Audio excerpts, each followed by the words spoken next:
Hi friends, welcome back to our channel. ఈరోజు వీడియోలో మీకు ఏసీస్ అయితే బ్లాస్ట్ అవుతున్నాయని చెప్పి చాలా మంది దగ్గర వినే ఉంటారు అండ్ అలాగే న్యూస్లో కూడా మీరు అయితే చూసే ఉండొచ్చు. సో ఏసీస్ అసలు ఎందుకు బ్లాస్ట్ అవుతున్నాయి, అసలు మెయిన్ రీజన్స్ ఏంది, వీటి అన్నిటి గురించి వీడియోలో అయితే డిస్కస్ చేద్దాం. మన ఏసీ నిజంగా వాడుతూ ఉంటే బ్లాస్ట్ అయ్యే ఛాన్స్ ఉంటుందా, అసలు ఎందుకు బ్లాస్ట్ అవుతుంది, టోటల్గా ఇటు అన్నిటి గురించి మనం అయితే ఇప్పుడు వెళ్తే డిస్కస్ అయితే చేయబోతాం. సో క్లియర్ కట్గా వీడియో ఉంటుంది అండ్ అలాగే మీ ఏసీ ఎంత జాగ్రత్తగా ఉండాలి, ఎలా మెయింటైన్ చేయాలి కూడా ఈ వీడియో అయితే మనం అయితే డిస్కస్ చేద్దాం. సో నచ్చితే ఖచ్చితంగా లైక్ చేసి మన ఛానల్ని సబ్స్క్రైబ్ చేసి రెడీగా పెట్టుకోండి. మనం వీడియోస్ పెట్టినప్పుడు నోటిఫికేషన్ మీ దాకా వచ్చేదానికి ఛాన్స్ అయితే ఉంటుంది. So first thing, AC blast అవడానికి మెయిన్ రీజన్ కంప్రెసర్ మీద లోడ్ పడడం. సో ఇదే మెయిన్ రీజన్, ఇంకేమి ఛాన్స్ అయితే ఉండవు మ్యాక్సిమం. సో ఒక 6.5 పాయింట్స్ అయితే మనం అయితే మాట్లాడుకుందాం, ఎందుకు బ్లాస్ట్ అవుతుంది, ఎలా బ్లాస్ట్ అవుతుంది అని చెప్పి క్లియర్ కట్గా మాట్లాడుకుందాం. ఫస్ట్ థింగ్ వచ్చేసి కంప్రెసర్ మీద లోడ్ ఎందుకు పడుతుందంటే, కంప్రెసర్ లోడ్ పడడం ఒక రీజన్. మీకు క్లియర్గా మాట్లాడుకుంటే, ఏదైతే రిఫ్రిజిరెంట్ ఉంటుంది గ్యాస్లో, మీకు గ్యాస్ అనేది రిఫ్రిజిరెంటే. సో అది మీకు కంప్రెసర్ అనేది పంప్ చేయడం వల్ల మనకు కూలింగ్ అయితే వస్తూ ఉంటుంది. ఎప్పుడైతే ఆ పైప్స్లో సర్క్యులేట్ అవుతూ ఉంటుంది రిఫ్రిజిరెంట్ అనేది, ఒకవేళ ఆ పైప్స్ బ్లాక్ అయ్యాయి అనుకోండి, సో ఫస్ట్ జరిగేది ఏంటంటే కంప్రెసర్ మీద లోడ్ పడిపోవడం. కంప్రెసర్ ఎప్పుడైతే పంప్ చేస్తూ ఉంటుందో ఆ ప్రెషర్కి గ్యాస్ అనేది పోవాలి పైప్స్లో. ఒకవేళ పోకుండా బ్లాక్ అయింది అనుకోండి, అప్పుడు మీకు ఎక్కడి నుంచో ఒక దగ్గర నుంచి అది వచ్చేయాలి బయట గ్యాస్ అనేది.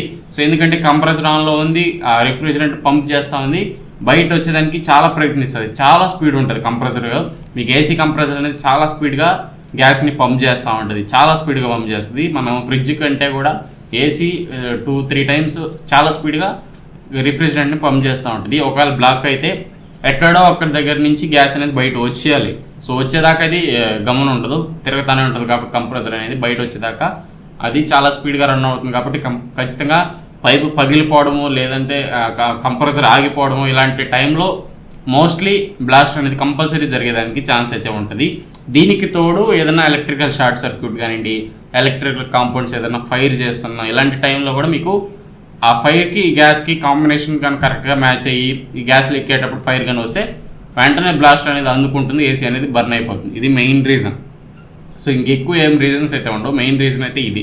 సో గ్యాస్ లీక్ అవుతున్నప్పుడు ఒకవేళ షార్ట్ సర్క్యూట్ ఏదైనా అయ్యి ఎలాంటి టైంలో ఇది ఎక్కువగా బ్లాస్ట్ అయ్యేదానికి మెయిన్ రీజన్ అదే. సో బ్లాక్ అవడం అనేది అసలు జరిగేదానికి ఛాన్సెసే ఉండవు. సో లీక్ అవుతుంది, కానీ లీక్ అయితే మీరు ఆన్ లేనప్పుడు లీక్ అయ్యి వెళ్ళిపోయింది అనుకోండి, మీకు ప్రాబ్లమే లేదు. ఆన్లో ఉన్నప్పుడు లీక్ ఉన్నా కూడా ఎలక్ట్రికల్ కాంపౌండ్స్ ఏమీ స్పార్క్ లేకుండా నీట్గా కానీ ఉంటే గ్యాస్ లీక్ అయినా కానీ పెద్ద ప్రాబ్లం ఉండదు, గ్యాస్ లీక్ ఆగిపోతుంది ఏసీ అనేది.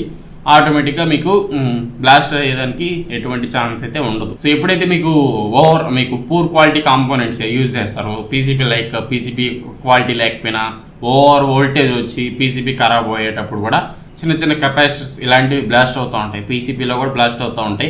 అప్పుడే మనం పీసీబీ పోయిందని చెప్తూ ఉంటాం. ఇలాంటి టైంలో గ్యాస్ ఏదైనా అందుకుని ఎక్కువ బ్లాస్ట్ జరిగే ఛాన్స్ అయితే మీకైతే రెగ్యులర్గా ఉంటాయి. అండ్ అలాగే కెపాసిటర్ బ్లాస్ట్. సో కెపాసిటర్ కూడా బ్లాస్ట్ అయ్యేదానికి ఛాన్స్ అయితే ఉంటుంది. మెయిన్గా కెపాసిటర్ కూడా రెగ్యులర్గా చెక్ చేసుకుంటూ ఉండాలి, రెగ్యులర్ మెయింటెనెన్స్ అయితే ఉండాలి.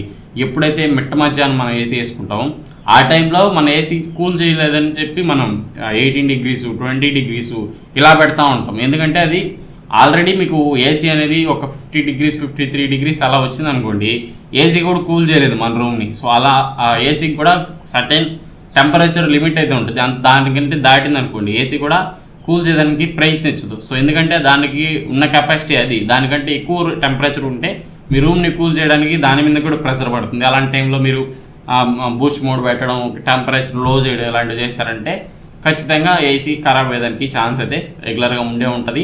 అండ్ అలాగే మిట్ట మధ్యాహ్నం, సో 1 గంట ఆ టైంలో కూడా మీరు ఏసీని అవుట్డోర్ యూనిట్ ఫుల్ హీట్లో ఉంటుంది. అలాంటి టైంలో ప్రాపర్ వెంటిలేషన్ అయితే ఉండాలి. సో ఏసీకి అవుట్డోర్ యూనిట్కి ఫ్యాన్కి ఏదైతే ఫ్యాన్ ఉంటుంది కదా, ఆ ఫ్యాన్కి ప్రాపర్ వెంటిలేషన్ ఉండాలి. ఎవాపరేటర్ నీకు బయట ఉంటుంది కదా కాయిల్, ఆ కాయిల్ డస్ట్ లేకుండా ఉంటే ఎయిర్ అనేది సక్ చేసుకొని హీట్ అంతా బయట దోస్తూ ఉంటుంది. ఒకవేళ అది బ్లాక్ ఈ ఫ్యాన్ తిరుగుతూ ఉంటే ఇంకా హీట్ ఎక్కువ అవుతుంది, మొత్తం బయట టెంపరేచర్ హీట్ ఎక్కువే, అండ్ అలాగే లోపల హీట్ ఎక్కువ ఉంటుంది.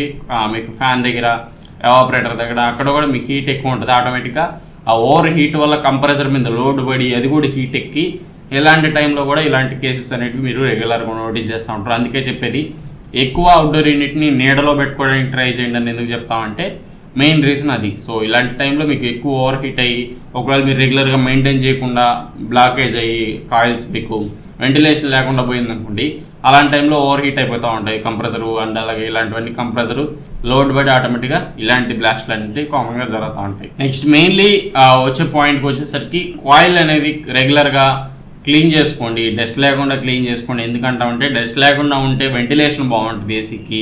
సో ప్రాపర్గా సర్క్యులేట్ అయ్యే ఎయిర్ కూడా మీకు ప్రాపర్గా డెలివరీ చేస్తుంది, కూలింగ్ బాగుంటుంది, అవుట్డోర్ యూనిట్ మీద బటన్ పడదు. ఇలాంటివన్నీ బాగుండాలంటే ఖచ్చితంగా క్లీన్ చేసుకోండి. లేకపోతే మీ ఏసీ అనేది చాలా ప్రాబ్లంలో ఉన్నట్టే. ఖచ్చితంగా క్లీన్ చేసుకుని రెగ్యులర్గా మెయింటైన్ చేసుకుని పర్ఫెక్ట్గా పెట్టుకున్నారనుకోండి ఏసీని, ఇట్లాంటి చిన్న చిత్క బ్లాస్ట్లు అలాంటివన్నీ జరిగేదానికి ఛాన్స్ అయితే ఉండదు. ఆల్మోస్ట్ మీకు కంప్రెసర్ మీద అన్ని సెక్యూరిటీస్ అయితే ఉంటాయి. సో ఓవర్ హీట్ అయితే కట్ ఆఫ్ అయిపోవడం ఇలాంటి మేజర్ అన్ని ప్రికాషన్స్ అయితే తీసుకొని మనకి ఏసీ అయితే ఇస్తారు. సో బ్లాస్ట్ అయ్యేదానికి ఛాన్సెస్ ఉండవు. మన ద్వారా మనం బిల్డ్ చేసుకుంటాం అది ఏదైతే బ్లాస్ట్లు కానీ ఇలాంటివన్నీ. గ్యాస్ లీక్ అయ్యేటప్పుడు స్పార్క్ వచ్చినా కూడా ఆటోమేటిక్ బ్లాస్ట్ అయితే అందుకుంటుంది. ఇలాంటి కొన్ని కారణాల వల్లే బ్లాస్ట్ అనేది జరుగుతుంది.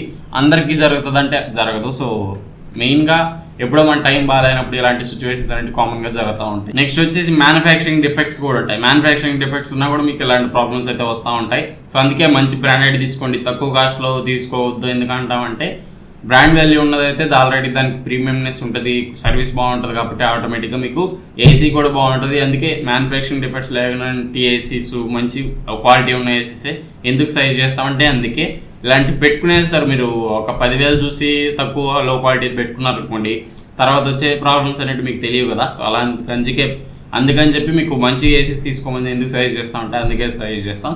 కొంచెం ప్రీమియం పోయినా డబ్బులు పోయినా మంచి ఏసీస్ అయితే పిక్ చేసుకోండి, మీకు బాగుంటుంది. నెక్స్ట్ వచ్చేసి ఒక్కొక్క కేసెస్లో మీకు ఏం జరుగుతూ ఉంటుంది అంటే అవుట్డోర్ యూనిట్ రన్ అయినట్టే ఉంటుంది కానీ రన్ అవ్వదు, సౌండ్ వస్తూ ఉంటుంది. కంప్రెసర్ రన్ అవుతూ ఉంటుంది, ఏదైతే ఫ్యాన్ మోటార్ ఉంటుందో ఆ ఫ్యాన్ మోటార్ ఆగిపోయింది అనుకోండి, ఆటోమేటిక్గా మీకు ఇంకొక కేసెస్లో ఏం జరుగుతూ ఉంటుంది అవుట్డోర్ యూనిట్ రన్ అవుతూ ఉంటుంది, కంప్రెసర్ రన్ అవుతూ ఉంటుంది, బట్ ఫ్యాన్ మోటార్ అనేది ఉంటుంది కదా, ఆ ఫ్యాన్ మోటార్ రన్ అవ్వకపోయినా మీకు ఇలాంటి ప్రాబ్లమ్స్ అయితే నోటీస్ చేస్తూ ఉంటారు. ఫ్యాన్ మోటార్ రన్ అవునప్పుడు ఏం జరుగుతుంది, ఆటోమేటిక్గా కంప్రెసర్ హీట్ ఎక్కుతుంది, ఆ కాయిల్ కూడా హీట్ ఎక్కే ఉంటుంది. సో ఆ హీట్ని బయట లాగేది ఫ్యాన్. ఆ ఫ్యాన్ తిరగనప్పుడు ఏం జరుగుతుంది, ఆటోమేటిక్గా కంప్రెసర్ మీద లోడ్ పడడం, ఓవర్ హీట్ అయిపోవడం, ఇలాంటి ఇష్యూస్ జరుగుతూ ఉంటాయి. ఆటోమేటిక్గా కట్ ఆఫ్ అయితే అయిపోతూ ఉంటుంది. సో ఇలాంటి ఇష్యూస్ కూడా ఉంటాయి, చెక్ చేసుకుంటూ ఉండాలి. ఫ్యాన్ పోయినా కానివ్వండి, ఫ్యాన్ ఒకవేళ మీకు గూళ్ళు కట్టేస్తూ ఉంటాయి, ఈ పురుగులు గూడు కట్టేసి తిరగకుండా ఆగిపోయేస్తూ ఉంటాయి ఫ్యాన్ని. అలాంటి టైంలో కూడా ప్రాపర్గా చెక్ చేసుకోవాలి, తిరుగుతుందా లేదా అవుట్డోర్ ఫ్యాన్ అనేది. ఇలాంటివన్నీ మీరు చెక్ చేసుకొని జాగ్రత్తగా మెయింటైన్ చేసుకుంటే ఏసీకి ఎటువంటి ప్రాబ్లం రాదు. ఈ బ్లాస్ట్ అవడం ఇలాంటివన్నీ నీళ్ళు అసలు జరగవు. అండ్ అలాగే ప్రాపర్ ఇన్స్టాలేషన్ కూడా ఉండాలి. ఇన్స్టాలేషన్ ప్రాపర్గా లేకపోయినా కూడా మీకు చాలా డ్యామేజ్ అయితే చేస్తాయి ఏసీని కూడా. సో ప్రాపర్గా ఇన్స్టాల్ చేసేటప్పుడు గ్యాస్ లీక్ అవ్వడం ఇలాంటివి ఉన్నా కూడా మీకు ఎక్కువ ప్రాబ్లం వచ్చడానికి ఛాన్స్ అయితే ఉంటుంది. ఇవన్నీ ప్రికాషన్స్ తీసుకుంటే మీరు ఏసీ అనేది బ్లాస్ట్ అవ్వడం అనేది అస్సలు జరగదు. మీరు ఏమైనా భయపడాల్సిన అవసరమే లేదు. అన్ని ప్రికాషన్స్ అయితే ఏసీ అనేది తీసుకునే ఉంటుంది. ఓవర్ హీట్ అయినా అది ప్రొటెక్ట్ చేసి కట్ ఆఫ్ చేస్తుంది. మీకు కంప్రెసర్ని ఇలాంటి ప్రొటెక్షన్స్ అన్నీ ఉంటాయి. టెంపరేచర్ సెన్సార్స్ ఉంటాయి. ఇప్పుడైతే ఇన్వర్టర్ మోడల్స్లో మీకు ఏదైనా ఫాల్ట్ వచ్చినా కూడా ఆటోమేటిక్గా కంప్రెసర్ని ఆపేయడం, సో ఏసీని అనేది కట్ ఆఫ్ చేయడం, ఇలాంటి ఫీచర్స్ అన్నీ ఉన్నాయి. కాబట్టి మీరు ఏ టెన్షన్ తీసుకోవాల్సిన అవసరం లేదు. ఎక్కడో బ్లాస్ట్ అయిందని చెప్పి మన ఏరియాలో బ్లాస్ట్ అవుతుంది, మన ఏసీ బ్లాస్ట్ అవుతుందని చెప్పి భయపడాల్సిన అవసరమే లేదు. ఏమి కాదు, ఏసీకి అది ఆల్రెడీ ప్రొటెక్టెడ్గానే వస్తుంది. ఏదైనా ఫాల్ట్ ఉన్నా కూడా ఏసీ అనేది ఖచ్చితంగా కట్ ఆఫ్ అయిపోయేదానికి మేజర్గా అన్ని ప్రికాషన్స్ అయితే ఉంటాయి, ప్రొటెక్షన్స్ కూడా ఉంటాయి. మీరు భయపడద్దు, ఏమైతే కాదు. ఏసీ అనేది బ్లాస్ట్ అవుట్ ఇలాంటి కేసెస్ అనేవి చాలా రేర్, అసలు జరిగేదానికి ఛాన్స్ అయితే ఉండదు. బ్లాక్ అయ్యేదానికి కూడా ఛాన్స్ అయితే ఉండదు ఏసీ రిఫ్రిజిరెంట్ అనేది. సో ఇవన్నీ మైండ్లో పెట్టుకుని ప్రాపర్గా మెయింటైన్ చేసుకుంటే మీ ఏసీ ఎంతకాలమైనా రన్ అయ్యేదానికి ఛాన్స్ అయితే ఉంటుంది. సో ఇది వీడియో నచ్చితే ఖచ్చితంగా లైక్ చేసి మన ఛానల్ని సబ్స్క్రైబ్ చేసి సపోర్ట్ చేస్తామండి. ఇంకో వీడియోలో మళ్ళీ కలుసుకుందాం. అంటే బాబాయ్, see you in the next one.